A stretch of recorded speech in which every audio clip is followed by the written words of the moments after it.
नमस्कार, जय हिंद। मैं हूं आयुष और आप देख रहे हैं मित्र देश, वो शो जहां हम भारत और उसके मित्र देशों के बीच बदलती रणनीति, गठजोड़ और भू रणनीति की असली तस्वीरें आपके सामने रखते हैं।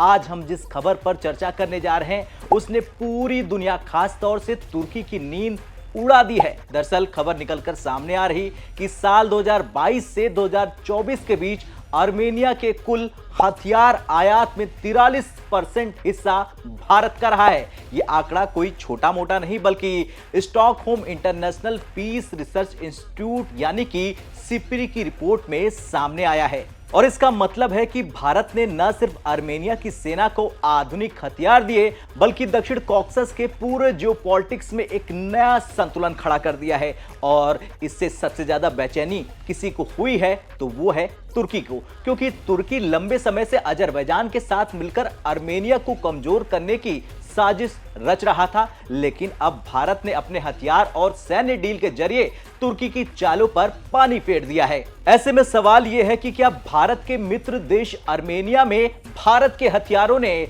दुश्मनों की नींद उड़ा दी है?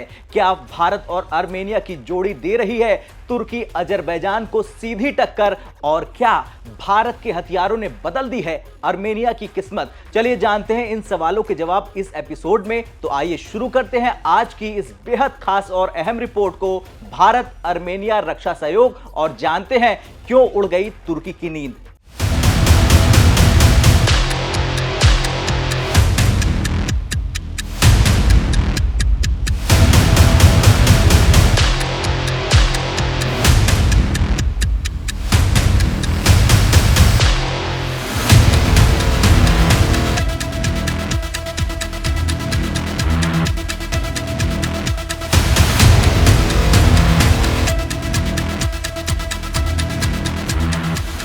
सबसे पहले बात आर्मेनिया भारत रक्षा साझेदारी की, और जानते हैं कैसे शुरू हुआ यह खेल। दरअसल साल 2020 नागोर्नो काराबाख युद्ध में अजरबैजान और आर्मेनिया के बीच भीषण जंग हो गई। अजरबैजान को मिला तुर्की और पाकिस्तान का खुला समर्थन, वहीं आर्मेनिया अकेला पड़ गया। यहीं से आर्मेनिया ने भारत की तरफ देखा, क्योंकि भारत की अपनी नीति है मित्र का साथ कभी नहीं छोड़ने की।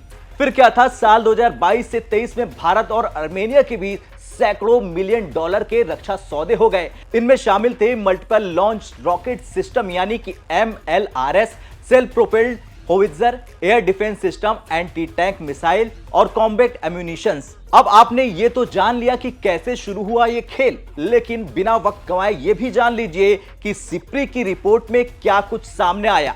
दरअसल सिप्री की रिपोर्ट के मुताबिक साल 2022 से 24 के बीच आर्मेनिया ने जो भी हथियार मंगवाए उनमें से 43% भारत से आए, यानी लगभग आधा डिफेंस इंपोर्ट सिर्फ भारत पर डिपेंड था। इतना ही नहीं, साल 2024-25 में 600 मिलियन डॉलर के नए डिफेंस कॉन्ट्रैक्ट भी साइन हो चुके हैं। अब आप कहेंगे कि कौन कौन से हथियार भारत भेजने जा रहा है आर्मेनिया को, यह भी जान लेते हैं। दरअसल भारत वो हथियार भेज रहा है जिसके नाम से दुनिया कांपती है। Pinaka multi barrel rocket launcher system, जो नागोर्नो काराबाख में जवाब देने के लिए दिया गया था। इसके बाद K9 वज्र टी सेल्फ प्रोपेल्ड होवित्जर, जो तेज और ताकतवर तोप है। इसके बाद भारत ने अपनी देसी आयरन डोम भेजा, यानी कि आकाश एयर डिफेंस सिस्टम, अजरबैजान के ड्रोन हमलों से बचाव के लिए बेहतरीन हथियार है। इसके बाद आता है भारत का कॉम्बैट ड्रोन्स और एंटी टैंक मिसाइल्स, जिसे आर्मेनिया अपनी रीढ़ की हड्डी मानता है। और अंत में भारत का स्वदेशी गोला बारूद, जिसके नाम से ही कांप जाता है दुश्मन। अब हमने आपको जानकारी दी कि भारत कौन कौन से हथियार भेज रहा है, लेकिन यहां सवाल यह भी बनता है कि भारत के इन हथियारों को देखकर तुर्की क्यों घबरा गया है। दरअसल तुर्की हमेशा से अजरबैजान का समर्थक रहा है। साल 2020 की जंग में तुर्की ने अजरबैजान को ड्रोन्स, हथियार, ट्रेनिंग और यहां तक कि कूटनीतिक सपोर्ट भी दिया था। और अब जब आर्मेनिया को भारत से इतना बड़ा सपोर्ट मिल रहा तो तुर्की की रणनीति एक तरफा दबाव की हवा निकल गई है। तुर्की की बेचैनी के कई कारण हैं, जैसे आर्मेनिया अब मजबूत हो रहा, अजरबैजान को रोका जा सकता है, भारत की दखलंदाजी बढ़ रही है, भारत का सैन्य निर्यात रिकॉर्ड स्तर पर पहुंच गया है। अब जान लेते हैं कि भारत के लिए क्या कुछ फायदे हैं। दरअसल भारत को अलग अलग तरह के कई फायदे हो रहे हैं, जैसे डिफेंस इंडस्ट्री का विस्तार हो रहा, जियोपॉलिटिकल असर हो रहा, मित्र देशों के साथ रिश्ते मजबूत हो रहे हैं, ड्रोन और मिसाइल टेक्नोलॉजी का प्रचार और चीन और तुर्की को कड़ा संदेश भी मिल रहा। अब जान लेते हैं कि क्या बोले तुर्की और पाकिस्तान भारत को लेकर। दरअसल अभी तक तो कोई आधिकारिक बयान नहीं आया है तुर्की और पाकिस्तान की ओर से, लेकिन तुर्की की मीडिया और एक्सपर्टों ने इस पर काफी चिंता जताई है। पाकिस्तान भी बेचैन है क्योंकि उसका दोस्त अजरबैजान है, भारत समर्थित आर्मेनिया के सामने अब अकेला नहीं है।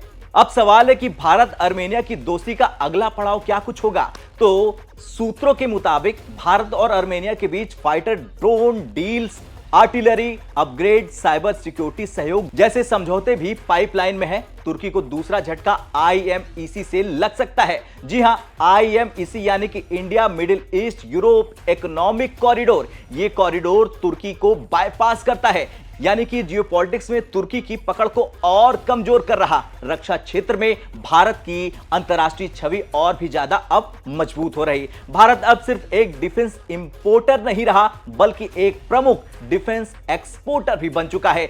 साल 2024 तक भारत का डिफेंस एक्सपोर्ट 25,000 करोड़ रुपए तक पहुंच गया है। और अगर भारत आर्मेनिया की दोस्ती यूं ही आगे बढ़ती रही तो तुर्की के लिए कॉकस में दबदबा बनाए रखना मुश्किल हो जाएगा। अजरबैजान के लिए सैन्य सप्लाई रुक सकती है। हालांकि भारत तुर्की के रिश्तों में और भी गिरावट देखी जा सकती है, लेकिन अगर कोई देश भारत के अभिन्न अंग कश्मीर और पाकिस्तान का समर्थन करेगा तो भारत उस देश को कभी नहीं बख्शने वाला और ना ही भारत कोई उसके लिए विचार लाएगा। भारत बस अपना काम करेगा और अपने मित्र देशों की रक्षा करेगा। खैर, भारत ने न सिर्फ आर्मेनिया को हथियार दिए बल्कि एक पूरे रणनीतिक फ्रंट को मजबूत किया, जहां एक तरफ चीन, पाकिस्तान, तुर्की धरी खड़ी करने की कोशिश कर रहे हैं, लेकिन भारत ने सीधे आर्मेनिया का सपोर्ट कर उस खेल को पलट दिया है, यानी कि उलट दिया है। ऐसे में यह कहना गलत नहीं होगा कि भारत आर्मेनिया डिफेंस डील तुर्की की जियोपॉलिटिकल रणनीति के लिए